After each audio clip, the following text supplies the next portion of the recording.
y ante todo gracias por su presencia en esta sala y por supuesto mi gratitud a los que me acompañan en este estrado, el doctor Guido Girardi de Chile, el profesor Tomás de la Cuadra Salcedo, el profesor José Manuel Muñoz, no sé si es Ortega o no es Ortega, pero bueno, Muñoz Ortega, y el profesor Antonio Campos.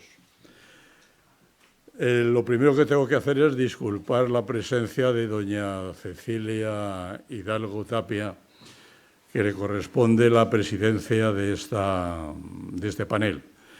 No ha podido venir por causas ajenas a su voluntad, de tal manera que, bueno, pues si son ustedes tan amables y aceptan que presida y coordine esta mesa.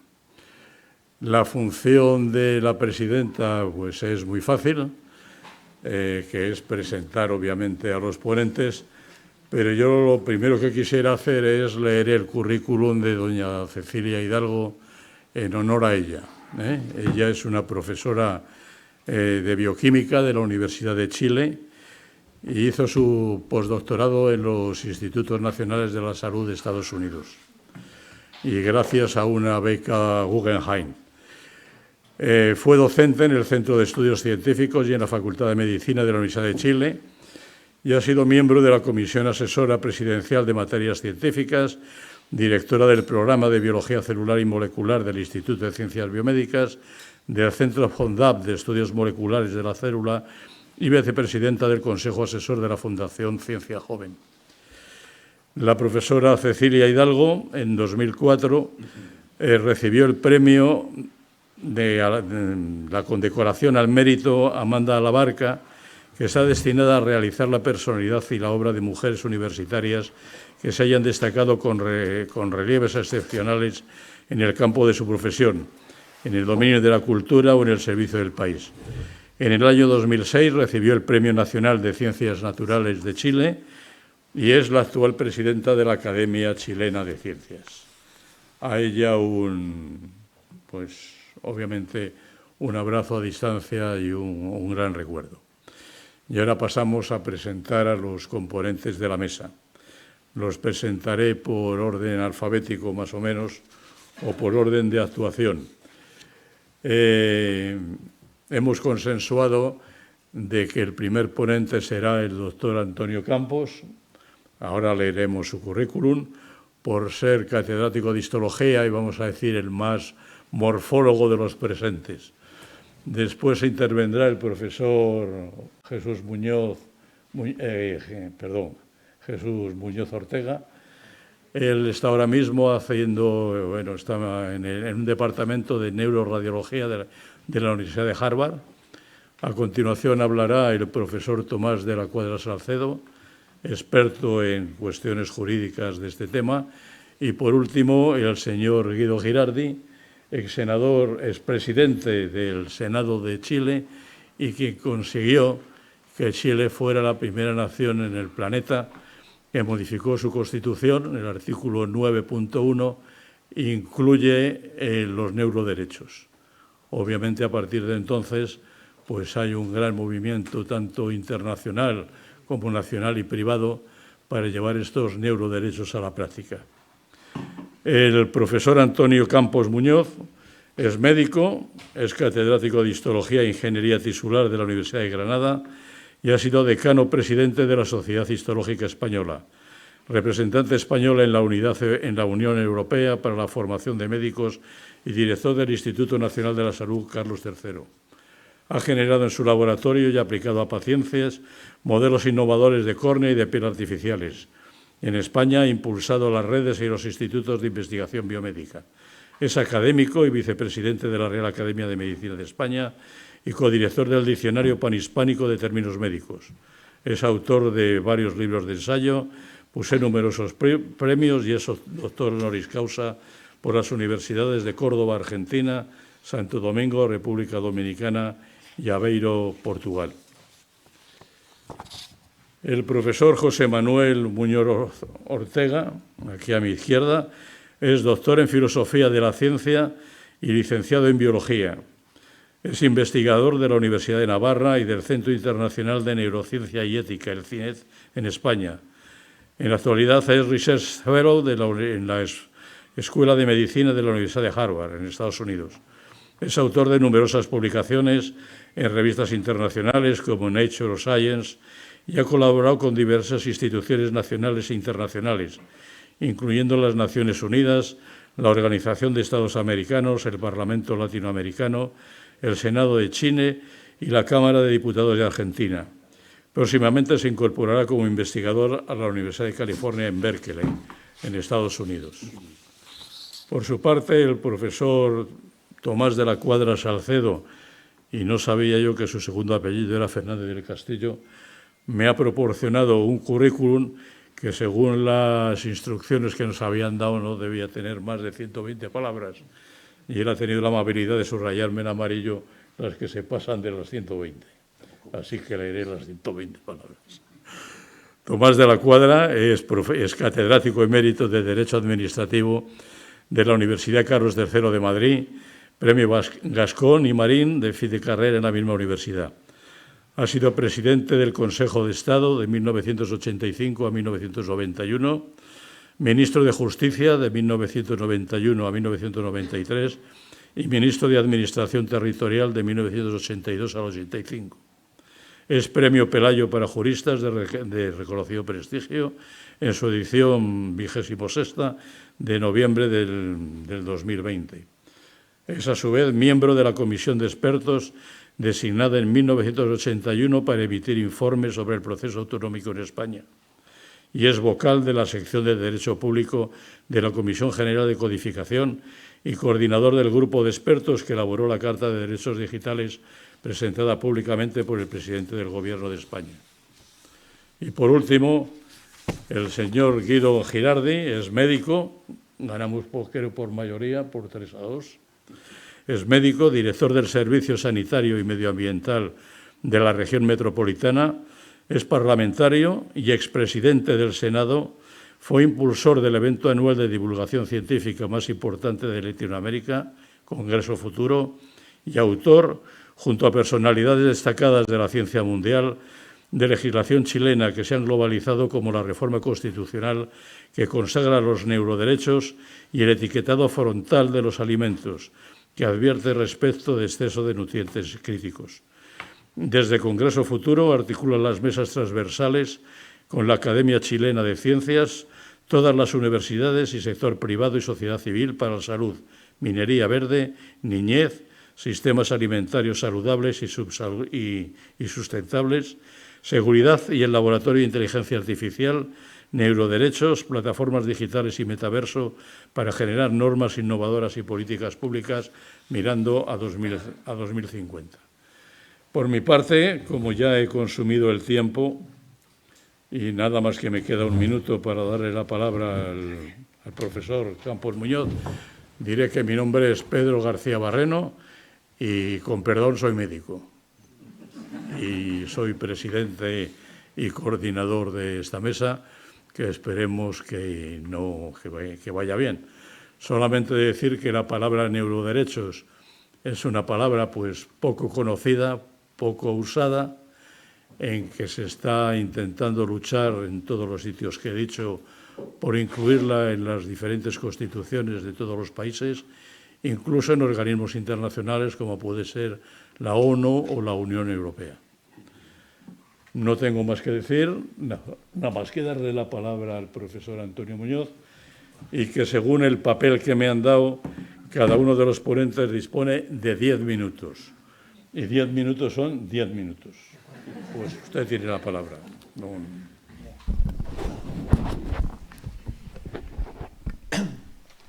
Sí, yo quiero empezar, en primer lugar, por supuesto, agradeciendo al comité organizador la invitación a estar aquí. Yo no soy experto en neuroderechos, vengo a aprender, pero sí recuerdo algo que oí una vez a Antonio Muñoz Molina, decir que él le debía mucho, su literatura debía mucho a los encargos. Y yo hoy, gracias a este encargo, voy a reflexionar sobre la ingeniería tisular y los neuroderechos, y me va a permitir esta presentación compartirlo públicamente. En primer lugar, quiero comenzar diciendo algo que me parece obvio y evidente, pero que a veces no tenemos conciencia clara de ello. Si hay una línea permanente en la historia de la humanidad, una de ellas es la búsqueda de sanar. Es un hilo conductor en la evolución y la historia humana, porque el ser humano ha estado siempre vinculado al dolor, a la enfermedad y a la muerte.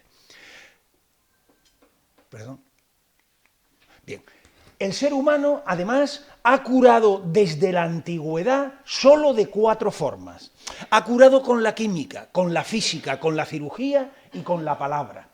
Con la química, desde las plantas medicinales hasta los fármacos que compramos en una farmacia. Con la física, desde el calor y el frío hasta la radiación. Con la cirugía, hasta el Da Vinci. Y con la palabra, siempre.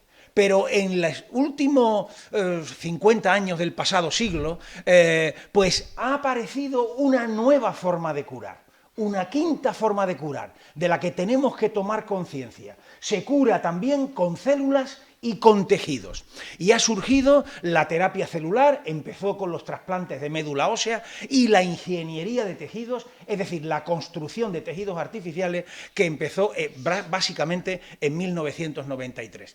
La ingeniería tisular, en este paradigma constructivo de la medicina, la medicina el cuerpo humano está construido a través de distintos niveles, pues la ingeniería tisular construye tejidos artificiales que sustituyen a los tejidos naturales, como los órganos sustituyen a los aparatos y sistemas, o como los fármacos o incluso los genes a las moléculas y los átomos.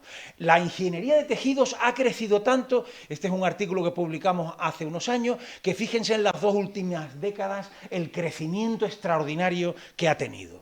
Bien, en el departamento nuestro de Histología en la Universidad de Granada hemos asumido este paradigma. Hay que hacer siempre con Ortega, es tratar de estar a la altura de nuestro tiempo, y entonces hemos intentado construir, pues lógicamente, piel artificial, córnea, paladar, que tras la oportuna autorización de las agencias se ha aplicado a los enfermos. Bien. ¿Es aplicable al sistema nervioso esta tecnología de construcción y diseño de tejidos artificiales? ¿Existe una neurobiotecnología en este campo en relación con el sistema nervioso? Bien, al sistema nervioso lo conocemos bien desde el punto de vista anatómico, desde ya hace mucho tiempo, el sistema nervioso central, el periférico. Lo conocemos desde el punto de vista estructural, la obra de Cajal es definitiva, concretamente estableciendo los circuitos nerviosos.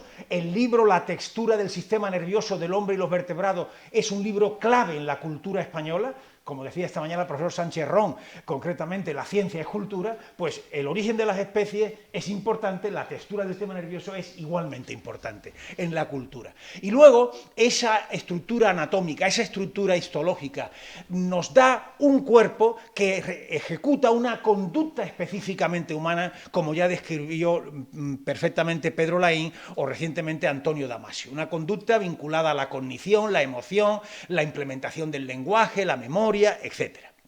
Bien, ¿y la ingeniería tisular? Repito, ¿es aplicable?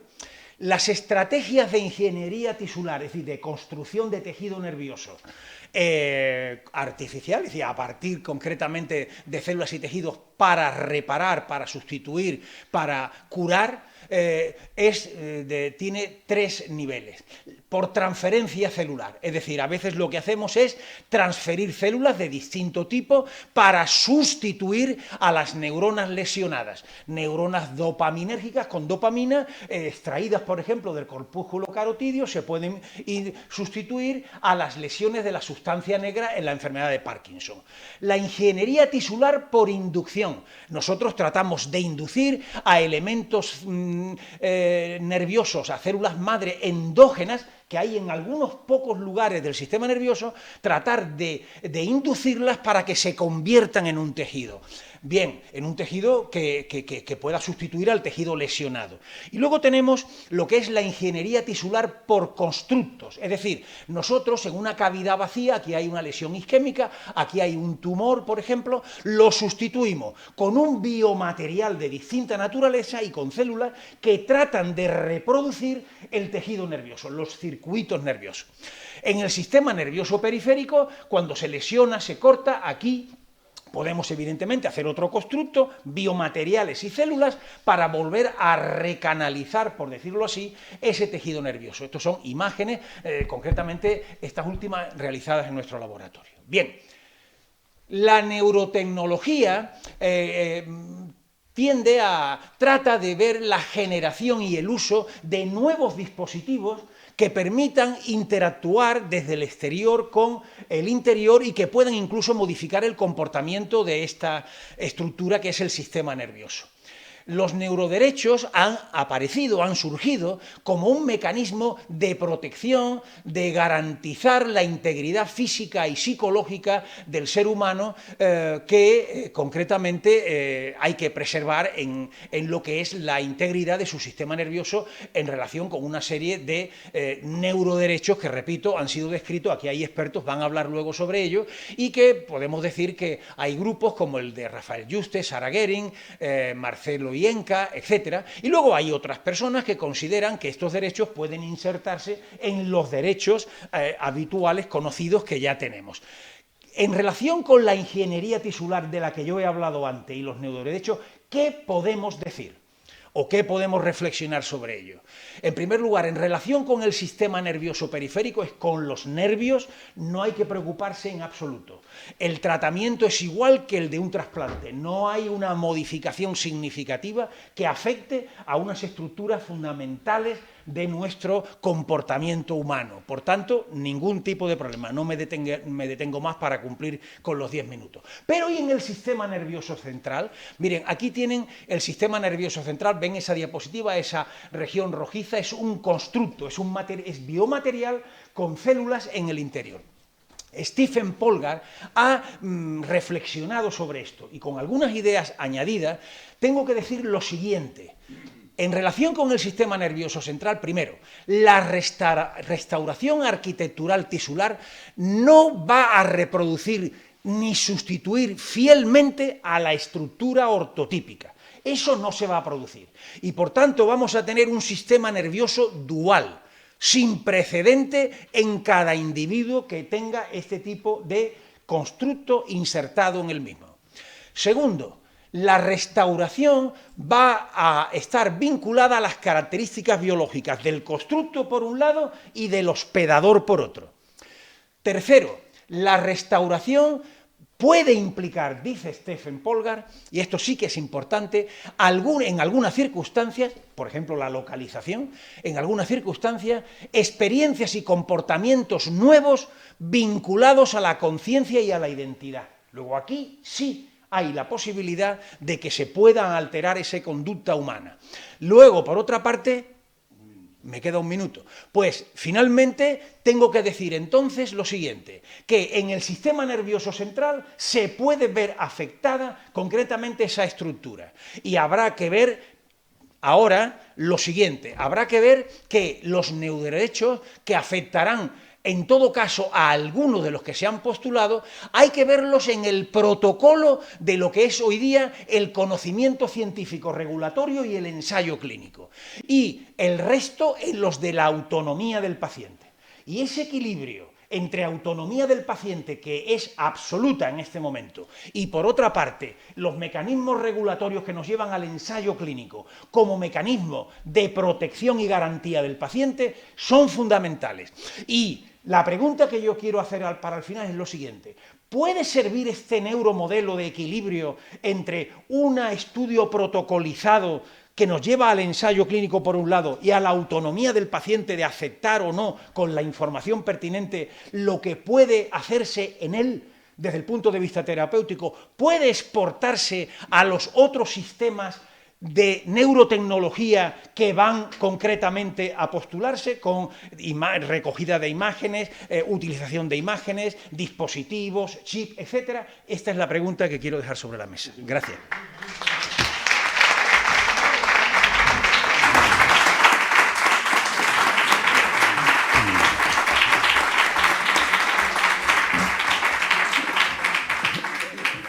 Gracias, profesor Antonio Campos, y le rogaría al resto de los ponentes que se ahorren el agradecer a los organizadores y demás, porque se da por hecho y se roba tiempo. A continuación, el profesor José Manuel Muñoz Ortega.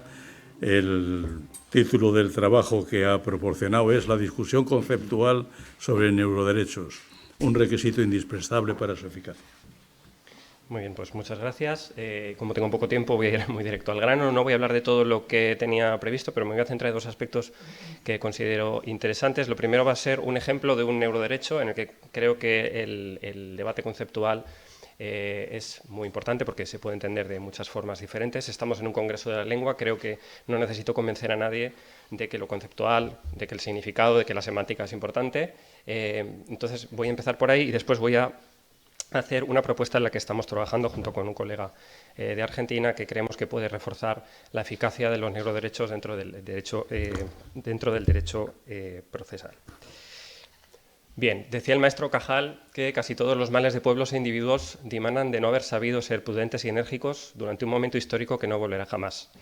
Bueno, pues los partidarios de los neuroderechos precisamente nos están diciendo que estamos en uno de esos momentos históricos, en uno de esos momentos de frontera, en un punto de inflexión, como dicen algunos, en el que el avance de la neurociencia y la neurotecnología nos lleva a nuevos desafíos en términos de identidad, en términos de privacidad, en términos de integridad física y psíquica. Y uno de esos partidarios, que es el profesor Rafael Yuste, ya mencionado, y por cierto un gran admirador de Cajal, nos decía en una publicación de hace un par de años, nos recomendaba que se crearan expertos en derecho en el seno de la ONU para alcanzar definiciones consensuadas de los neuroderechos. Bien, existen definiciones consensuadas o por lo menos más o menos estándar de lo que son los neuroderechos en general, pero no tanto de cada neuroderecho en particular. Y un ejemplo de eso es el neuroderecho a la integridad mental, que es un neuroderecho propuesto por uno de los dos principales grupos de proponentes de los neuroderechos, que es el grupo de Marcello Yenca y Roberto Andorno, que trabajan los dos en Suiza. Y dentro de la batería, digamos, de neuroderechos que proponen, y que no voy a pasar a detallar por la falta de tiempo, está la integridad mental.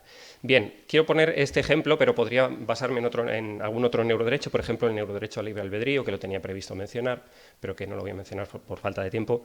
Pero creo que servirá el neuroderecho a la integridad mental como un buen ejemplo de por qué el debate semántico y conceptual es importante. El significado clásico de lo que conocemos como integridad mental se basa en el concepto de integridad psíquica, que aparece en muchos documentos, pero por ejemplo en la Carta de los Derechos Fundamentales de la Unión Europea, que en su artículo 3 estipula que toda persona tiene derecho a su integridad física y psíquica.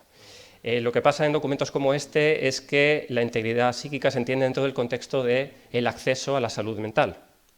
Es decir, que toda persona tenga derecho a acceder a tratamientos para la salud mental. Y suele aparecer asociado a la salud física dentro de la salud integral de una persona. Sin embargo, la propuesta de Yenca y Andorno y de otros es aumentar la cobertura, es ampliar la cobertura de este derecho para incluir también defensa que garantice el derecho de todas las personas a proteger su dimensión mental de posibles daños, y con daños se refieren a posibles ataques o intrusiones maliciosas dentro de la circuitería cerebral por parte o gracias a neurotecnologías, como puede ser, por ejemplo, la estimulación cerebral profunda o transcraneal y otras. Es decir, ahí aumenta la cobertura de la integridad psíquica, digamos, entendida en un sentido clásico. Ahí tenemos un ejemplo de cómo un neuroderecho amplía un derecho, digamos, que ya estaba previsto en distintas normativas. Pero hay un tercer significado, que es el que propone Andrea Lavazza, que es el que tiene una máxima cobertura, en el que se incluye el dominio del individuo sobre sus estados mentales y datos cerebrales, de modo que sin su consentimiento, que es una palabra clave en esto de los neuroderechos, nadie pueda leer, difundir o alterar dichos estados y datos para condicionar al individuo. Aquí, como vemos, además de los dos sentidos primeros que he mencionado, que es el acceso a la salud mental y además una protección contra posibles ataques externos a la circuitería cerebral, se incluye la protección contra la extracción y la difusión no autorizada de datos cerebrales, es decir, se incluye la privacidad. Es curioso porque hay otro neuroderecho propuesto, que es el neuroderecho a la privacidad mental, que si cogiéramos este significado de la integridad mental, solaparían, ¿no? Entonces, para evitar duplicidades, es importante, sería importante, si cogemos este significado de la integridad mental, integrar la privacidad mental dentro de él y no desarrollarlo como neuroderecho separado. Es un ejemplo de cómo distintos significados, hay distintas variantes de los neuroderechos que deben ser debatidas y que también, dependiendo del contexto legal, del contexto cultural de cada país, de cada legislación o de cada área, pues se puede adaptar a esos distintos contextos. Hay distintas soluciones posibles. Hay una legislación muy reciente, que es la actual Ley de Bioética francesa, aprobada en agosto de 2021, que, como vemos, ha integrado la integridad, valga la redundancia, mental en su artículo 19.1, en un sentido que yo creo que es el sentido propuesto precisamente por Yenka y Andorno, porque nos dice que debemos estar protegidos contra la modificación de la actividad cerebral que presente un grave daño o una sospecha de daño grave para la salud humana. Es decir, se integran los dos conceptos, el de salud mental y el concepto de daño externo. Así, como podemos ver, hay neuroderechos que ya están en leyes de países de la Unión Europea y concretamente un país vecino a donde estamos, que es la República Francesa. Podría poner muchos más ejemplos de países donde se están desarrollando normativas. Otro ejemplo es, por supuesto, claramente Chile, que fue el pionero, y aquí tenemos a un representante absolutamente pionero de los neuroderechos a nivel mundial, que es Guido Girardi. Tenemos el ejemplo de Argentina, que está desarrollando un proyecto de ley. Tenemos el ejemplo de Brasil, que tiene otro proyecto de ley. En México se está desarrollando una Carta de Derechos Digitales que se basa en gran medida en la Carta también pionera española, que también tenemos aquí a otro experto que coordina el grupo de expertos. Es decir, se está moviendo mucho a nivel nacional los neuroderechos y, por supuesto, a nivel internacional, en Naciones Unidas, en el Parlatino, el Parlamento Latinoamericano y Caribeño, y en la Organización de Estados Americanos. Esto en cuanto al aspecto conceptual. Podríamos poner otros ejemplos de neuroderechos, por supuesto el neuroderecho al libre albedrío, que tiene cierta problemática filosófica, pero para ir a la propuesta que me gustaría hacer hoy, me gustaría mencionar que recientemente en un documento de estándares internacionales en neuroderechos de la Organización de los Estados Americanos, a través de su comité jurídico, se elaboraron una serie de principios, una serie de recomendaciones que pueden servir a los distintos países. Y un principio muy interesante es el principio 10, que nos dice que los Estados promoverán y garantizarán mecanismos de tutela efectiva de los derechos asociados al desarrollo y uso de las neurotecnologías. También es necesario garantizar el acceso a remedios judiciales y reparaciones en el caso eventual de daños probados, a efectos de promover una efectiva protección de derechos humanos. Esto es clave en el sistema de derechos humanos y tenemos ejemplos claros de este tipo de mecanismos de tutela y reparación, que son, sin ir más lejos, el habeas corpus y el más reciente, el habeas data. El habeas corpus tiene una antigüedad de siglos, como bien saben, y sirve para proteger lo que podríamos llamar la autodeterminación corporal, para proteger contra detenciones ilegales, tortura, detenciones legales pero prolongadas de forma ilegal, etc. El habeas data, que se desarrolló en el siglo XX, sirve para proteger la autodeterminación informacional, en el sentido de que el ciudadano, el usuario, tenga garantizado el acceso, la modificación y la eliminación de sus datos personales, siempre que lo desee. Pero en el caso de los neuroderechos estamos hablando de la protección de la autodeterminación de los estados y contenidos mentales, que se basan, por supuesto, en su base biológica, está en los datos cerebrales y en el acceso al cerebro y al sistema nervioso. Y en este sentido es donde la OEA nos habla de la necesidad de mecanismos de tutela y reparación de los neuroderechos. Pues bien, en este contexto es donde estamos desarrollando una propuesta para dirigirnos hacia un tercer habeas, que pueda complementar las autodeterminaciones corporal e informacional. Y a este tercer habeas, en una publicación que está próxima a salir, lo hemos llamado el habeas cogitatio. Es decir, que traducción sería algo así como tendrás tu pensamiento, igual que el habeas corpus es tendrás tu cuerpo, el habeas data tendrás tus datos. Pues el habeas cogitatio sería tendrás tu pensamiento, y en el mismo sentido en el que se han desarrollado los otros dos habeas, lo hemos desarrollado junto con mi querido colega José Ángel Marinaro de Argentina, a quien saludo si nos está mirando. Hemos desarrollado esta propuesta para un mecanismo que sea ágil y urgente, como es menester en cualquier habeas, que se emplee para desafiar la validez de una interferencia neurotecnológica que sea especialmente dañina, no cualquier tipo de interferencia neurotecnológica, porque si no prohibiríamos la propia investigación neurocientífica, cualquier interferencia neurotecnológica directa y especialmente dañina en el pensamiento de una persona, ya sea por parte de entes públicos o privados. Entonces, para finalizar, y como decía yo recientemente hace un par de semanas en este comentario en SAIES, las neurotecnologías necesitan una nueva forma de pensar en los derechos humanos. Sin lugar a dudas, el debate conceptual, el debate semántico es importante porque va a aumentar la eficacia de los neuroderechos. Implementarlos requiere voluntad política, pero su eficacia posterior, por supuesto, requiere una eficacia a un nivel semántico para que los jueces tengan herramientas sólidas con las que hacer su trabajo. Es una tarea ardua, es una tarea difícil, es una tarea larga, pero, como decía nuestro querido Miguel Hernández, pues por la libertad vale la pena sangrar, luchar y pervivir. Muchas gracias.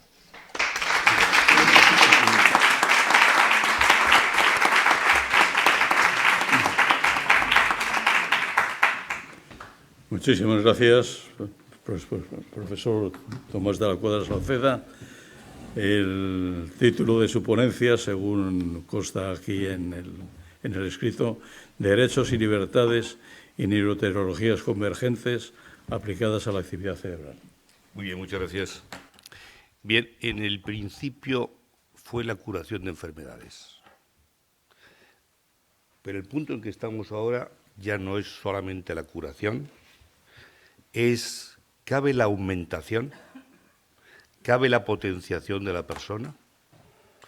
Asociaciones humanistas, poshumanistas, transhumanistas defienden esa posibilidad.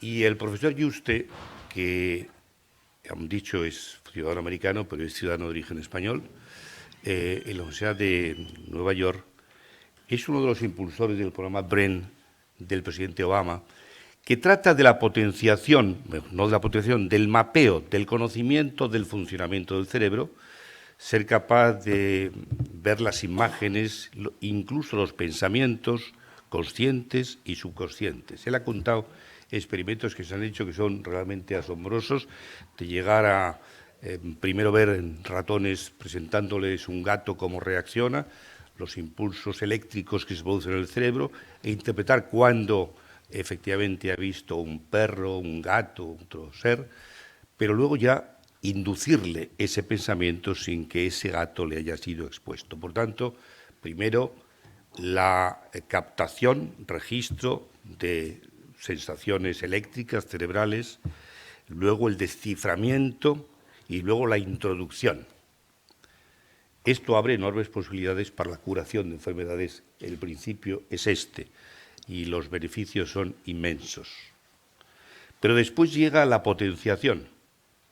¿Puede una persona ser mejorada? ¿Tiene derecho a ser mejorada? ¿Tiene derecho a conectarse, ya sea con tecnologías invasivas, unos chips metidos en el cerebro o sin meterse con una especie de diadema, un casco, etcétera, conectarse con un ordenador, con estos interfaces cerebro-ordenador que le estimulen, que le hagan conectarse con una biblioteca, que le den respuestas, que le hagan ser un hombre más sabio? Este es un poco el reto que plantea el de los neuroderechos en conexión con algo que el profesor Yuste, en un artículo que publica en la revista Nature en 2017, sobre 4 prioridades éticas en las neurotecnologías, que tienen que ver precisamente con estos problemas de la propia conciencia, la conciencia de sí, la voluntad, etcétera, ¿no? Y ahí detecta una cuestión o señala, como es conocido, que las personas que han sido sometidas a estimulaciones cerebrales profundas, intensas, acaban perdiendo la conciencia de sí e incluso la voluntad. La cuestión es, naturalmente, cuando se trata de curar enfermedades, plantea unos problemas distintos. Hay que seguir trabajando, investigando, para la curación del Alzheimer, la esquizofrenia, la depresión, etcétera, siendo conscientes de algunos riesgos que pueden producirse, pero que se puede tratar de conjurar. Pero en la segunda dimensión, que no es la curación, sino que es la potenciación, la aumentación, el problema es un poco distinto, porque nos plantea un tema de ¿debemos permitirlo? ¿Es algo que corresponde al libre albedrío de cada uno. Yo quiero ser estimulado, quiero que me pongan un chip, quiero conectarme a un ordenador. Plantea problemas de diverso tipo. En primer término, el problema de la igualdad. ¿Podemos presentarnos a un examen, a algún sitio de selección, o en igualdad de condiciones que otro que no está potenciado? Tenemos que tomar una decisión sobre esto, ¿no? En primer lugar eso. Y en segundo lugar es, ¿en qué medida esto es algo que le afecta solamente a él en relación con los demás? Porque hay quien dice, estos problemas de igualdad se pueden solventar mediante ayudas públicas que traten que todos seamos mejorados. Pero la respuesta es, ¿y si alguien no quiere ser mejorado, primero? Y segundo, ¿qué consecuencias tiene que todos pudiéramos eventualmente ser mejorados? ¿Hemos cambiado la especie humana? ¿Qué decisión tenemos que tomar al respecto? Y la decisión es una decisión colectiva. Algunos piensan, el derecho tiene que dar la respuesta. Bueno, el derecho, los juristas, no somos más que voceros de la sociedad. ¿Qué es lo que queremos hacer? ¿Qué es lo que debemos hacer? Y aquí viene también el mestizaje, la convergencia de tecnologías, de saberes, de ciencias, de aplicaciones distintas, ¿no? ¿Qué queremos como humanidad respecto de nuestra propia humanidad? Son retos filosóficos, éticos, al final jurídicos, en cuanto a qué forma, qué solución le vamos a dar a este problema. Desde ese punto de vista del hombre aumentado, del transhumanismo, del poshumanismo, que parecía un sueño, pero que es que posiblemente esté aquí, nos obliga a hacer una reflexión. Una reflexión de que, por una parte, desde el punto de vista ahora del legislador, al que en la Carta de Derechos de la Sociedad Digital, Carta de Derechos Digitales, que el presidente del Gobierno de España presentó el 14 de junio del año 2021, uno de esos derechos digitales son los neuroderechos. Y ahí se afirma precisamente, es verdad que es una carta que no tiene carácter vinculante. Y no tiene carácter vinculante porque somos conscientes de que es un poco prematuro una legislación actual, en este momento, puede impedir desarrollos necesarios, indispensables, para beneficio de la humanidad.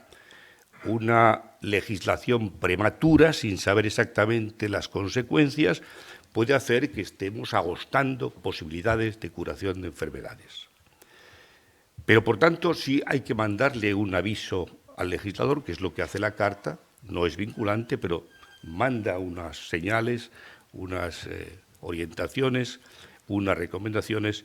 El legislador tendrá que decir que hay que garantizar la conciencia de sí, el libre albedrío, la igualdad, etcétera, etcétera. Y dedica un párrafo aparte que es precisamente este tema de ¿y qué pasa de la potenciación, de la aumentación? Que es un tema delicado. El profesor Sandel, el filósofo americano, tiene un libro sobre, más bien, biología, sobre el tema contra la perfección, se llama el libro, Against the Perfection, The Case Against the Perfection, ¿no? ¿Hasta qué punto podemos, el deseo de mejorar, es lícito o no? Y desde luego si pensamos, hombre, nos mejoramos de la vista cuando nos operamos de cataratas o nos quitamos las dioptrías, etcétera. Naturalmente que tiene que ser mejorado. Pero ¿hasta qué punto todo esto nos plantea un reto de nuevo ético, ¿no? Bueno, estos son los retos a los que tenemos que dar respuesta y que condicionan de alguna forma también la respuesta de cómo el legislador tiene que actuar. No puede hacerlo, no puede adelantarse demasiado, no sea que impida desarrollos, no sea que entre en conflicto con el desarrollo de la libertad de investigación, que es también un derecho fundamental. Tiene que buscar un equilibrio entre derechos, ¿no? Cuando hablamos entonces de neuroderechos, en esta perspectiva que no solamente es la curación, sino que es la potenciación, vemos los retos que realmente tiene y que plantean los neuroderechos. Que, por cierto, plantea un tema de carácter también lingüístico, ¿no? Porque, claro, parece que los neuroderechos sean los derechos de las neuronas, ¿no? Hay una especie, yo creo que el uso de la palabra, sin embargo, me parece lícito, es un tropo lingüístico, es una sinécdoque.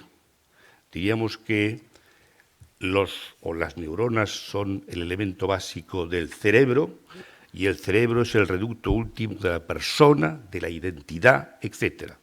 De forma que estamos hablando no de los derechos de las neuronas, sino el derecho de esta sinécdoque que es las neuronas, efectivamente, en cuanto reducto de aquello que es el receptáculo último de la persona, de la identidad.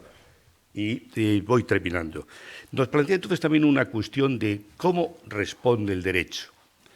Y el derecho responde, o puede responder, con fórmulas de derecho vinculante, duro, derecho legislativo, derecho constitucional, como han hecho efectivamente en Chile, con fórmulas un poco más blandas, el soft law que se dice, lo digo, derecho blando, que sería la traducción, que es lo que ha hecho la Carta de Derechos, pero que invitan a que todo esto se tenga que ir concretando, pero prudentemente. No nos adelantemos demasiado, porque podemos prohibir cosas que todavía no debemos prohibir.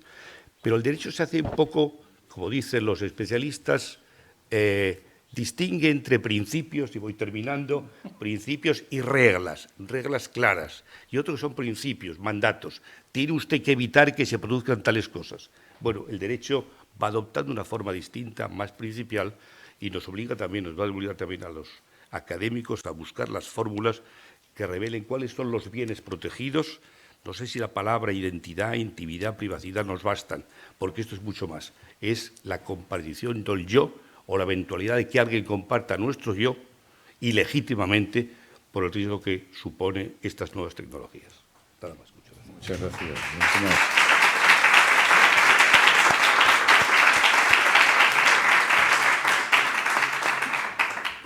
Señor Guido Girardi, será compensado con 2 minutos. Tienen que ponerme la pantalla.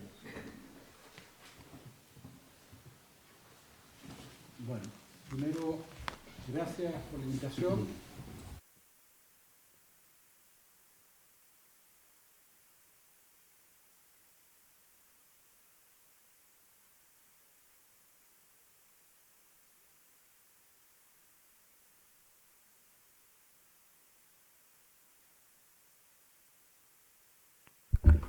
Bueno, estamos hablando en una nueva fase de la historia de la humanidad y no solamente queremos plantear los neuroderechos como la protección de la autonomía, la libertad, la identidad, la privacidad, sino que para mí está detrás la preservación del humano.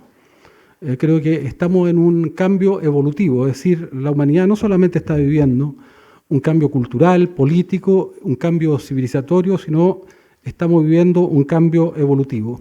Uno lo podría mirar así. Siempre las tecnologías han generado la transformación de nuestros homínidos ancestros hasta llegar a Homo sapiens. Fue la liberación de las manos hace 7 millones de años atrás que nos separó de nuestros ancestros bonobo y chimpancé. Y luego, ¿por qué pasa este homo ancestral a Homo habilis? Seguramente por las primeras armas líticas que le permite generar tecnología, y después por qué Homo habilis se transforma en Homo erectus. Seguramente fue la administración del fuego que le permitió tener fosfolípido y crecer. ¿Y por qué Homo erectus se transforma en Homo sapiens? Porque crece su cerebro. Aquí no es el cuerpo, es el cerebro que va evolucionando. Y la tesis que nosotros tenemos justamente que lo que estamos viviendo hoy día es una transformación gigantesca acelerada del cerebro. Si yo miro la inteligencia biológica, desde la primera bacteria, porque somos hijos de ella, hasta ahora pasaron 3.800 millones de años. Eso es lo que demoró en generarse nuestro cerebro, 3.800 millones de años. El problema es que estamos generando otra inteligencia artificial que tiene otra escala, que va a evolucionar a una velocidad distinta. Y si uno mira cuando empieza a generarse esto, no es hace más de 20, 30 años, y nosotros vamos a tener un desarrollo exponencial de la inteligencia artificial que va a ser en décadas. Es decir, en décadas vamos a tener una gigantesca inteligencia artificial y por lo tanto vamos a empezar a vivir una evolución a escala tecnológica que tiene otra velocidad. Y yo creo que si no entendemos eso, bueno, es muy difícil comprender. Cuando yo hablo 120 metros por segundo, mis neuronas, pero cuando uno se involucra en el mundo digital son 300 millones de metros por segundo. Esa es la velocidad en que va a evolucionar nuestra humanidad. Y por lo tanto tenemos que estar preparados. Se trata de legislar, o yo creo que hay que poner principios. Ya nos pasó con las redes sociales. Hoy día se escaparon, están fuera de control, privatizaron Internet, se apropiaron de los datos, nos manipulan, no hay posibilidad de regularlas. ¿Por qué?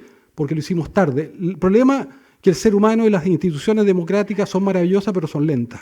Entonces, ¿cómo hacemos que haya una sincronía entre la velocidad de los cambios e instituciones que están quedando totalmente obsoletas? Uno podría decir que el combustible del siglo XX fue el petróleo, pero ¿cuál es el combustible del siglo XXI? Son los datos. ¿Y cuál es el motor? Ya no el motor de combustión, son los algoritmos. Es que hay un problema geopolítico. El que controle los datos y controle la inteligencia artificial tiene el poder del futuro. Y por eso la confrontación brutal entre Estados Unidos y las plataformas americanas. Pero ¿cuál es el centro de batalla? El centro de batalla es el cerebro. El campo de batalla es el cerebro. Los pozos petroleros son los cerebros. Por lo tanto, yo diría que esa es la nueva realidad geopolítica. Por eso que hay que preservar y cuidar y defender el cerebro, porque evidentemente la lucha por la captura del cerebro va a ser, o de los neurodatos, va a ser despiadada, y creo que es lo que estamos viendo en esta competencia entre Huawei y Google, pero que se da todos los días. Entonces, yo creo que el otro tema que está aparejado a la tecnología es que cada vez que la tecnología aparece y nos genera oportunidades, significa pérdidas de capacidades. Antes yo sabía muchos números de teléfono, ahora no sé ninguno, sabía geolocalizarle, desde que uso Waze ya no me geolocalizo, voy a perder la capacidad del amor, porque Tinder transforma el amor en un proceso de automatización. Entonces estamos perdiendo capacidad y se la estamos traspasando a las máquinas. Y para qué decir lo que está ocurriendo con GTP 3, GTP 4, que en el fondo nos van a indicar el buen camino. Pero ese buen camino tiene una visión ideológica, cuidado, que detrás, aquí hay una visión ideológica, hay que entender bien cuál, tú hablabas de transhumanismo, la visión transhumanista de Silicon Valley, de Google, de Facebook, o la visión tecno-autoritaria de China. Yo creo que son temas políticos, no son solo temas tecnológicos. Lo que podemos estar asistiendo también entonces es lo que nosotros hemos llamado posiblemente el fin de Homo sapiens, así como pasamos de Homo erectus a Homo sapiens, porque no estamos a lo mejor viviendo un proceso evolutivo acelerado, ya no en millones de años. Yo le decía, demoró 3.800 millones de años de desarrollarse la inteligencia biológica. Estamos viviendo el nacimiento de la inteligencia artificial, pero no se va a desarrollar en miles de millones de años, sino en décadas. Y eso tenemos que mirarlo. Yo creo que es una responsabilidad que tenemos que asumir. Lo otro es que las instituciones del siglo XX fueron maravillosas, generaron democracia, la segunda revolución industrial generó avance, pero está sobrepasada. Es decir, el chasis institucional del siglo XX no permite gobernar el siglo XXI. Es vertical, es lento, son otros procesos, y todas las instituciones fueron modeladas justamente para ese sistema, fueron modeladas para la segunda revolución industrial, y por lo tanto la educación, el parlamento, los partidos políticos, los centros de pensamiento obedecen a ese mundo, ya se terminó. Antes la intelectualidad estaba en el chasis institucional, en los partidos, en los parlamentos, en los gobiernos.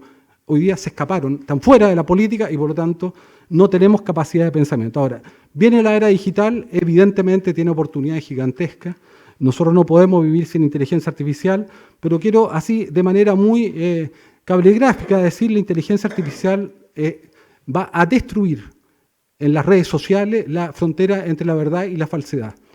Porque en las redes sociales lo que permite el flujo de datos es la activación de la atención, y la atención es una parte primitiva del cerebro que solo se activa con la violencia, con lo falso, con lo agresivo, y no hay certificación de veracidad como existe en el mundo analógico, por lo tanto está desplazada la verdad. Y sin verdad es un mundo complejo.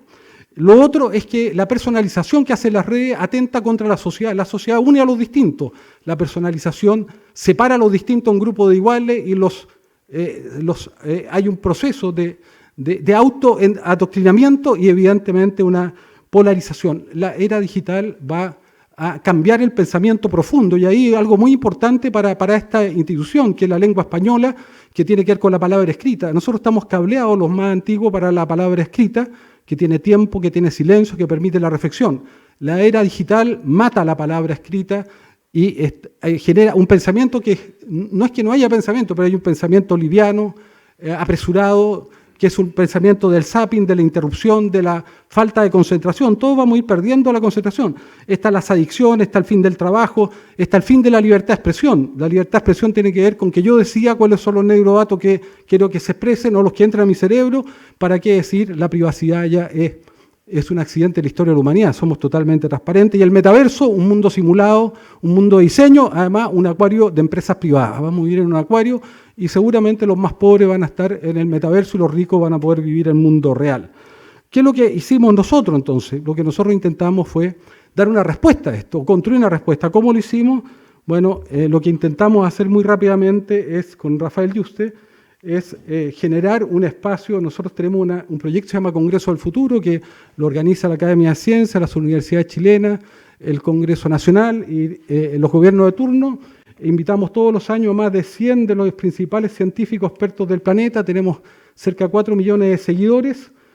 Han estado más de los más importantes líderes del mundo: Yuval Harari, Richard Dawkins, Michael Sandel, más de 40 premios Nobel, más de 1000 personas que han pasado por ahí. Uno de ellos fue Rafael Yuste, y con Rafael tomamos la decisión de hacer esta iniciativa que nació como una iniciativa colaborativa. Nosotros tenemos 1.200 académicos que trabajan permanentemente con nosotros. Trajimos a Darwin, lo revivimos este año con inteligencia artificial. Conversamos con él, ahí están los presidentes inaugurando esto. Tenemos una comisión muy grande de neurotecnología. Está la ley de sellos negros que se ha hecho en más de 30 países, que desarrollamos también. Y con Rafael tomamos la decisión de hacer esta ley de neuroderecho. Ahí están los rectores de las universidades chilenas más importantes y la presidenta de la Academia de Ciencias. La hicimos de manera colaborativa. ¿Y qué es lo que es la ley de neuroderecho? Bueno, ahí está, es una definición de principios que tenemos que ponerlos, porque este mundo va a ser un mundo aceleradísimo. ¿Qué es lo que plantea? Plantea en cierta manera la integridad cerebral, indemnidad mental, y lo que establece es la protección de la identidad, o sea, que no me saquen los datos que yo no quiero que me saquen, los neurodatos, y también la identidad y la autonomía, que no me pongan en el cerebro datos que me pueden poner. Separamos neurotecnologías directas de neurotecnología indirecta, y evidentemente las neurotecnologías directas son las que está haciendo Elon Musk, que ya pueden leer el cerebro, pueden leer las emociones o pueden escribir. Bueno, hay una frontera, porque puede servir para tratar el Alzheimer, pero ¿dónde está la frontera de aquello que me puede manipular y aquello que me puede ayudar? Y también está el tema del mejoramiento. ¿Qué pasa si algunas personas, algunos niños, algunos hijos de ustedes tienen 100 puntos de CI más o 200 puntos y otros no lo tienen? Los que no lo tienen van a ser discapacitados. Por lo tanto, aquí hay un tema de identidad, hay un tema de proteger la privacidad, pero también de la igualdad y también de eliminar los sesgos. Todos estos sesgos que hemos hablado, de las adicciones, de la falsedad. Bueno, y presentamos esta ley se aprobó unánimemente en el Congreso Nacional. Está en la Constitución, ahora estamos asesorando porque hay un nuevo proceso constituyente, lo estamos asesorando, pero también nosotros estamos y tenemos una ley que complementa esto, que establece un sistema de registro, igual que un dispositivo médico de estas tecnologías, para que tengan que poner cuáles van a ser los usos y los efectos adversos, y un sistema de consentimiento. Hay consentimientos que son de la persona, hay otros que no son solo de la persona, por ejemplo, nadie puede ponerse un marcapaso porque quiere, y hay otros que van a estar prohibidos, y hay un sistema de sanciones. Esto es muy importante hacerlo, y termino al tiro, Pedro, y también estamos avanzando en una regulación para plataformas y una regulación de metaverso, porque piensen que en el metaverso ustedes vamos a tener todos un avatar. Entonces los sistemas tradicionales, el chasis normativo institucional de los derechos civiles, de los derechos penales, de los derechos económicos, no sirven para el metaverso. Hay que reflexionar un nuevo ecosistema jurídico también. Ahora, ¿cuál es el punto central que yo quiero plantear? Que aquí hay derechos humanos que nosotros hemos adquirido como sociedad, como civilización, que permite la convivencia, porque si no hay derechos, si no hay normas en la ley de la selva, que tienen que estar presentes en todas partes, no solamente en el mundo analógico, tienen que ser también válidos en el mundo digital, donde vamos a habitar. Y hoy día esos derechos se extinguen en el mundo digital, y la tarea nuestra es que los derechos humanos, todas las normas y leyes que permiten la sociedad, la igualdad, la autonomía, la libertad, sean también válidos en el mundo digital. Si el cartero llega a su casa y abre la carta, usted lo va a acusar de violación de privacidad. Si Gmail abre tu carta y la vende, no pasa nada. Si uno agrede a alguien públicamente, la otra persona te puede demandar. Si lo hace en las redes sociales, no pasa nada. Bueno, esos mundos tenemos que también hacerlo entrar en una matriz de derecho y de preservar el humano. Los cambios en los cerebros, pues, insisto, podemos estar viviendo no solamente un cambio civilizatorio con instituciones que quedan obsoletas, sino también tenemos que preservar un humano o decidir si queremos preservar el humano o queremos que venga por delante nuestro continuador evolutivo. Gracias a todos.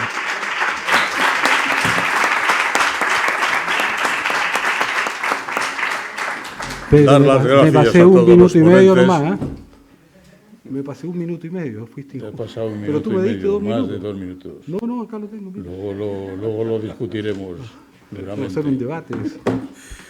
Agradecer, por supuesto, las presentaciones de los ponentes, y dado que son 4, nos ha robado el tiempo porque esto dice que tiene que acabar a las 17:15. Luego tenemos 10 minutos para que hagan ustedes las preguntas que crean oportunas. Les ruego que si hacen preguntas, que sean preguntas, no explicaciones. Ustedes tienen la palabra. Se identifique, por favor. Traen ahí un aparato. Sean breves, por favor. Y ya les digo, preguntas, no explicaciones. Sí, pregunta. ¿Se escucha? No, simplemente quería Su preguntar... nombre y procedencia. Mi nombre es Jesús, soy español, soy de Muy bien, Extremadura. don Jesús. Y simplemente quería preguntar, porque se ha hablado de muchos países, se ha hablado de Argentina, de Chile, de Estados Unidos, de China, y quería preguntar cuál es el papel en todo esto de España, tanto las cosas que se están haciendo bien como las que se están haciendo mal, y bueno, cuál es un poco el papel que juega aquí en nuestro país en todo ello. Don Tomás. Bueno, tal vez sea yo Tanto porque he a sido... nivel jurídico como científico, como tecnológico, todo. Bueno, pues tenemos uno de los más ilustres científicos, que es el profesor Rafael Yuste, que es español, pero es también americano, pero es el que está promoviendo el programa BRAIN. Como ha pasado, hemos dicho también en temas de lengua y antes esta mañana se ha dicho también, pues resulta que a veces son trasplantados a otro sitio donde florecen. Pero en fin, tiene un fundamento España. En el plano de los neuroderechos, la Carta de Derechos Digitales presentada el 14 de junio del 21 se refiere, entre otros, a los neuroderechos, el apartado 27 de la Carta, pero tiene también una reflexión en general sobre el mundo digital, ¿no? Sobre el mundo digital, no solamente lo que afecta al cerebro, sino también, en fin, la identidad, la privacidad, la información, la intimidad, en fin, toda una serie de temas en los 20 y tantos apartados que tiene, y por tanto ha sido de alguna forma también inspirador, diría yo, de una declaración que ha hecho en enero del año pasado, el 21, Declaración de Derechos en el Mundo Digital, que ha hecho la propia Unión Europea. De forma que sí está presente, al menos en Europa, desde luego. Sí.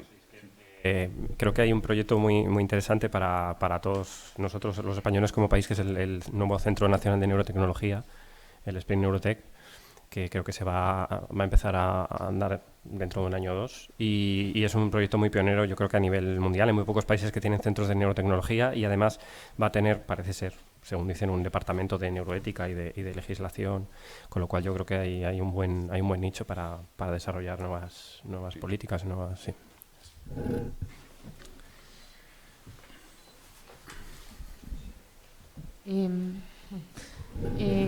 Bueno, yo soy Julia, soy de aquí, soy estudiante de Filología Hispánica, y yo quisiera preguntar con respecto a la segunda intervención. Bueno, creo que más o menos todos han comentado el problema en cuanto a las leyes, los gobiernos y de tal. La pregunta es, ¿qué podemos hacer como ciudadanos, si es que podemos hacer algo, para cambiar toda esa estructura? Porque lógicamente es una estructura que es muy lenta, como ya se ha dicho, y que no va a la velocidad a la que va la tecnología. Por tanto, como se ha mencionado en temas de redes sociales, ya no se puede hacer nada, ya tienen todos nuestros datos, ya lo tienen todo y ya es tarde para actuar. Es decir, como ciudadanos, ¿acaso hay algo que podamos hacer para que todo este organismo político vaya más rápido? Porque yo creo que si no va, da la sensación en muchas ocasiones que la política cada vez tiene menos sentido, ¿no? Puesto que cada vez tiene menos poder de decisión. Me da esa sensación muchas veces. Pues mi opinión es que lo que podemos hacer primero es ser conscientes de lo que se está jugando. Estoy completamente de acuerdo con el señor Di Girardi cuando ha dicho que el cerebro es el nuevo campo de batalla. El cerebro y la mente son el nuevo campo de batalla, tanto en el sentido figurado como en el literal, porque hay países como Estados Unidos o China que llevan años desarrollando neuroarmas para producir distinto tipo de efectos nocivos en el enemigo, y bueno, al final la investigación militar acaba pasando al ámbito civil. Es decir, el cerebro es el nuevo campo de batalla, y yo creo que la mayor urgencia, no sé si estarán de acuerdo los demás, es la privacidad. Creo que se van a agravar problemas que ya existen, como se ha mencionado, en redes sociales, el mundo digital, inteligencia artificial, y creo que la llegada de los datos cerebrales va a agravar todavía más ese problema que ya existía. ¿Por qué? Porque existen técnicas para integrar todos esos tipos de datos, de comportamiento en redes sociales, datos digitales, con los datos cerebrales, y eso va a crear perfiles de todos nosotros todavía más completos de los que ya existen. Entonces, el problema que viene, y no quiero asustar, yo creo que es un problema grave en términos de privacidad, y lo primero que tenemos que ser es conscientes de ello. Y bueno, pues hay aparatos que se pueden adquirir fácilmente, que pueden obtener nuestros datos cerebrales, que eso todo no está regulado. Son aparatos que incluso sin supervisión médica pueden producir daños en el cerebro y además extraen datos cerebrales que perdemos el rastro de dónde van a ir. Y esos datos cerebrales se pueden integrar con otro tipo de datos, se pueden vender a terceros y todo eso está desregulado. Entonces son problemas graves. Yo, igual te decepciona la respuesta, pero creo que lo primero es ser conscientes de lo que nos estamos jugando y a partir de ahí exigirle a nuestros dirigentes, a nuestros políticos que actúen en consecuencia. Yo creo que hay un tema geopolítico. O sea, por primera vez de la historia romana que Europa está fuera de la geopolítica, porque los ejércitos del futuro son las plataformas y los datos de ustedes, todos los europeos, no los tienen ustedes, los tienen los americanos que van a competir con los chinos por desarrollar la inteligencia artificial más potente, más poderosa. Ese es un tema. Ahora, yo creo que estamos enfrentados a una transición. Hay dos transiciones que me parece que no tenemos conciencia de ellas. Una es el metaverso. Se han invertido en estos últimos 6 meses 120.000 millones de dólares en metaverso según The Economist. Y el metaverso es un mundo simulado. Primero, un mundo privado. No es como Internet que fue privatizado. Esto nace desde Facebook, Google, primero. Es un acuario. Nos van a tener dentro. Pero podemos perder capacidad. Yo decía cuando mi memoria está acá, yo no tengo memoria de teléfono. Pero ¿qué pasa cuando tú externalizas tus sentimientos, tus emociones, tu vida? Porque en metaverso tú vas a poder hacer todo lo que quieras, pero simulado de diseño, todo. Vas a poder ir a la playa, vas a poder ir al Louvre, vas a poder tener una relación sexual con tecnología áptica, vas a tener las mismas sensaciones, todas iguales. Y a futuro ni siquiera vas a tener lente, vas a tener los dispositivos en tu cerebro. Bueno, vas a externalizar tu vida. ¿Ah? Y yo lo que digo es que el fin del trabajo, la mitad de los empleos van a desaparecer los próximos 50 años. Puede que haya una renta básica, pero los ricos van a tener el mundo real y los que no, renta básica no es para todo, es solo para el metaverso. Ahí se va a desenvolver la vida. Tenemos que tener cuidado, hay temas sociales. Hoy día, cuando hay una inversión de capital, el 30% va para el que pone el capital y el 70% se distribuye en trabajo, en los trabajadores y trabajadoras. Bueno, ahora a futuro solo el 10% va a ir a trabajador y trabajadora y el 90% va a ir a la renta del que pone el capital. O sea, va a haber más desigualdad. Y otro tema es GPT. Hoy día acaba de salir un artículo de que 1.000 científicos están planteando que se detenga, que se haga una suerte de mirada más compleja qué está pasando con GPT y otras tecnologías como esa, porque mezclen el avance de la inteligencia artificial con la realidad aumentada, con la realidad virtual y además con lenguaje natural metido todo en el metaverso. O sea, cuidado, podemos estar generando una capacidad, una visión alternativa al humano que yo por lo menos creo que debiéramos poner en discusión. Y no se trata de detenerla, pero se trata de poner ciertos principios éticos que definan el camino por donde vamos a avanzar. Yo creo que estamos viviendo cambios que son gigantescos que nunca antes nuestro cerebro vivió, ni ningún cerebro humano, ni ninguna institución es capaz de procesar ni de entender. Si yo les pregunto en un parlamento cualquiera de mi país qué es lo que es un algoritmo, yo les aseguro que el 5% sabe lo que es un algoritmo que están decidiendo hoy día nuestras vidas, nuestra economía, nuestros sentimientos. O sea, ese es el nivel de complejidad que está teniendo la discusión hoy día. Yo quería dar un tono optimista en que creo que es la primera vez en que la reflexión se adelanta a la concreción real de los inventos. Es decir, estamos hablando de neuroderechos y de cosas que ya se están haciendo en laboratorio, incluso algo más, pero no está generalizado. Y por primera vez estamos haciendo una reflexión sobre los límites. Una reflexión moral, ética y finalmente será jurídica. Eso es optimista. Estamos haciendo una reflexión. En segundo lugar, hablamos de neuroderechos porque de alguna forma la palanca para utilizar en beneficio de la humanidad estas cosas son los derechos de la gente, derecho a la salud, etcétera, pero también son los límites a los excesos, ¿no? Y esos límites desde un punto de vista del derecho individual a la intimidad, a la integridad, etcétera, a la integridad mental y a la reserva, etcétera, tienen una dimensión social, porque aquí lo que está en juego también es la democracia misma y el mercado, sin el cual creo que no existe democracia.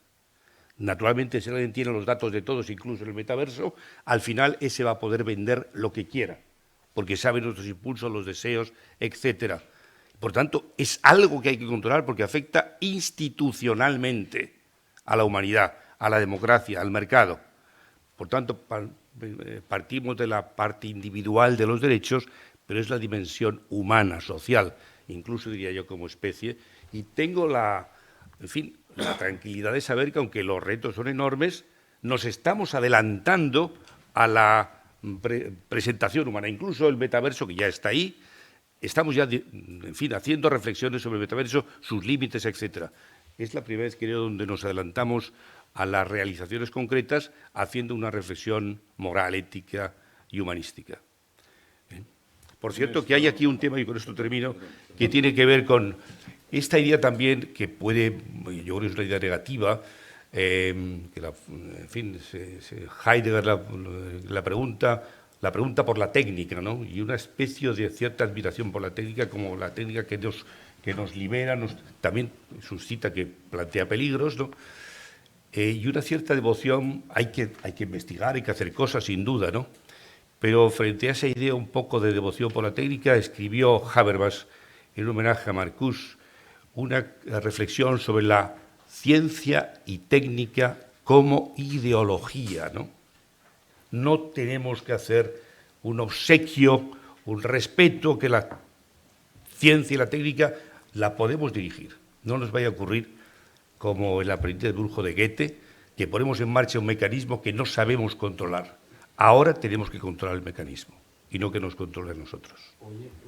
Último comentario. Mientras más inteligentes somos, mayores son las oportunidades, pero también mayores son los riesgos existenciales.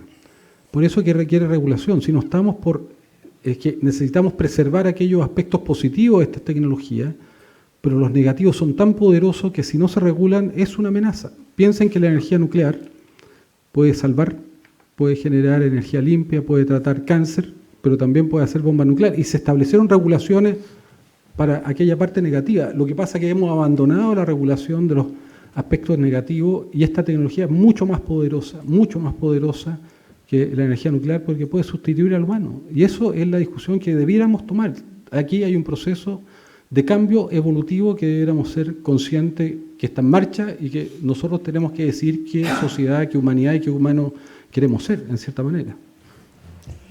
Solamente apuntar que están ahora ya, cuando estamos hablando de adelantarse están saliendo ahora ya trabajos de un mecanismo que hay de tratamiento para el Parkinson, que se llama estimulación cerebral profunda, donde ya se están dando casos de este tipo. Están ya publicados. Don Antonio. Bueno, yo quisiera decir, yo he aprendido mucho en esta mesa y me llevo, como decía Julián María, dice, en una charla lo importante es lo que se lleva uno en el bolsillo, ¿no? Bueno, yo me llevo muchas cosas para pensar, para reflexionar, y por tanto algunos de los comentarios que ahora voy a hacer posiblemente tengo que pensarlo y reflexionarlo con profundidad. Pero me hago la siguiente pregunta. ¿Hay estudios por parte de los que habéis estudiado los impactos de todas estas nuevas tecnologías, estudios comparados con el pasado y en los contextos del pasado, lo que supuso, por ejemplo, la imprenta? Y alguien pudo haber dicho en su momento, bueno, es que la imprenta, solo el que tiene imprenta es el que nos va a decir lo que tenemos que saber. Solo el que tiene imprenta nos puede decir... Es decir, ¿hay estudios comparados en el pasado con lo que supusieron revoluciones tecnológicas de otro tipo? Eso por un lado. En segundo lugar, otra pregunta que me llevo es la siguiente. ¿Quién va a ser el regulador que nos va a decir qué es objeto y qué no de neuroderechos? Porque no vaya a ser que estemos muy preocupados por un neuroderecho y luego alguien nos diga exactamente qué es un neuroderecho y qué es objeto de neuroderecho y qué no. Es decir, qué publicidad, por poner un ejemplo entre comillas, podemos recibir y cuál no. Es decir, no sé, me llevo muchas preguntas para reflexionar, pero creo que eso es lo importante de este tipo de mesas, ¿no? Yo por lo menos estoy encantado de haber estado aquí, de haber oído a personas que saben mucho y, bueno, voy a utilizar mis neuronas en mi derecho de utilizarlas, voy a utilizarlas para pensar y a ver si con eso pues consigo aclararme un poco más sobre este tema. Muchas gracias a todos. Si me permiten, en relación con el pasado, nos olvidamos de dos nombres claves. Uno español, que es José Manuel Rodríguez Delgado, y otro americano, que es Elliot Wallenstein, y que fueron los pioneros de la estimulación cerebral. Incluso Rodríguez Delgado formuló la idea de hacia una civilización psicocivilizada, donde la estimulación cerebral se utiliza para controlar en particular a los ciudadanos con comportamientos violentos y agresivos. Por el contrario, Wallenstein decía que el cerebro no está organizado de manera que permita el control de procesos negativos sin a la vez disminuir otros comportamientos. Y luego también, por otro lado, el decir que la libertad cognitiva no es un hecho que apareciera en los dos artículos fundamentales, uno del grupo americano, Juste Goering, y otro del grupo europeo, Ienca y Adorno, sino que es sentencia que en el año 2004 ya habló de nuestra autonomía química del cerebro. Es decir, que el tema se retrotrae bastantes años atrás. ¿Alguna pregunta más? Todavía nos queda tiempo. 4 minutos, dice el despertador. Buenas tardes, señores académicos. Frente a esta cibermodificación, o esta aparente cibermodificación, nos estamos olvidando de que somos agentes morales. Nos estamos olvidando lo que significa ser humano. Yo creo que no, que todo lo contrario. Justamente toda la preocupación viene de no vamos a perder la capacidad de agencia, de actuar. El libre albedrío se refiere a eso. ¿En qué medida? No cuando se curan enfermedades, solamente para curarlas, aunque puede haber el riesgo, decía antes, o había dicho, mejor dicho, Juste, precisamente, que notaba que la gente perdía sensación de pérdida de libertad, de la capacidad de decidir y de conciencia de sí. Yo creo que toda la preocupación va dirigida precisamente a eso, a mantener la humanidad, ¿no? Bueno, yo creo que es muy importante, entender que también hay una discusión política e ideológica. Si tú tomas Silicon Valley, y yo les recomiendo 2 personas, uno es Peter Thiel, que es el personaje más influyente de Silicon Valley, que creó PayPal, y el otro Ray Kurzweil, que creó la Singularity University, que es el jefe de inteligencia artificial de Google. Ambos plantean que el ser humano está superado, que es imperfecto y que tiene que ser optimizado. Y ambos plantean, por ejemplo, que no puede haber mercado, que aquí el ganador se lo lleva todo, hay que ser monopolista, que no tiene que haber democracia, que no tienen que haber instituciones, que solo la tecnología debe gobernar. Tienen hasta religiones que hemos invitado al Congreso Futuro como The Way of the Future y Terracén. Entonces hay una mirada que va en ese sentido, y de hecho Ray Kurzweil plantea que en el 2045, esto ha sido publicado en el Economist, página completa, vamos a ser inmortales porque vamos a poder poner nuestra conciencia en una máquina. O sea, aquí hay algunos que efectivamente están por un poshumano que no es el ser humano como lo conocemos. Y yo digo, frente a esa realidad tenemos que tener conciencia, es un tema político, no solo tecnológico. La inteligencia artificial no es mala, lo que pasa es que hay una apropiación gigantesca del mayor poder que ha tenido la humanidad y ha generado el ser humano, que es la inteligencia artificial. Quedan 2 minutos, la última pregunta, por favor. Sí, soy Juan Fernández de la Gala, profesor de Historia de la Medicina aquí en la Universidad de Cádiz. Además de las técnicas sofisticadas de intervención que el profesor Campos nos ha estado analizando, él ha señalado como la más antigua la palabra, y en un congreso de la lengua pues parece que es especialmente significativo esto, ¿no? Pero la palabra sana, como nos explicaron muy bien Laín Entralgo y Gregorio Marañón, y la palabra también enferma, como nos demuestra cada día pues la manipulación mediática, los discursos de odio, las sectas, la captación de adeptos, ¿no? Ante los que tengo la sensación de que seguimos siendo igual de inermes que al principio. No sé si esto forma parte también de los neuroderechos, si son neuroderechos clásicos, si forma parte del habeas cognitatio, que me parece que el profesor Muñoz comentaba hace un momento, y qué esperanza nos da el hecho de no haber sabido controlar los neuroderechos clásicos frente a estos neuroderechos nuevos que se nos plantean de sofisticación tecnológica. Gracias. Gracias. No le puedo dar la palabra al profesor Muñoz porque ya es la hora y entonces me toca el clausurar esta reunión tan agradable. Me siento aquí, que no lo he dicho al principio, soy médico, pero en fin, me siento aquí por ser académico de la Real Academia Española, que es la institución que a todos ustedes obviamente agradece su presencia. Ya que mencionaron lo de la Real Academia Española y contestando algo a lo que usted ha comentado, Una de las cosas es que habrá que buscar nuevas aplicaciones a las viejas palabras o inventar conceptos que se adecúen a las nuevas actuaciones y de aquellas que se vislumbren. En resumen, habrá que aumentar y enriquecer nuestro vocabulario. Muchísimas gracias a todos ustedes por su presencia y, por supuesto, a los panelistas. Muchísimas gracias.